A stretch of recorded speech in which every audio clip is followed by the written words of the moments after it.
Se parece que todas as portas estão fechadas, fique tranquilo.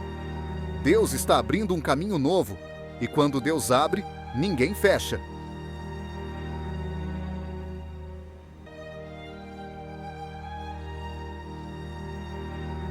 Isaías 43:19 diz: Eis que faço uma coisa nova. Agora sairá a luz. Porventura, não a sabereis? Eis que porei um caminho no deserto e rios no ermo.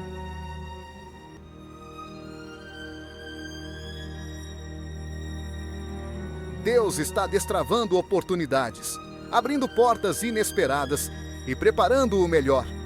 O seu caminho já está sendo construído. Diga comigo: Deus está abrindo caminhos na minha vida. Eu creio. Compartilhe essa palavra para que mais pessoas sejam encorajadas.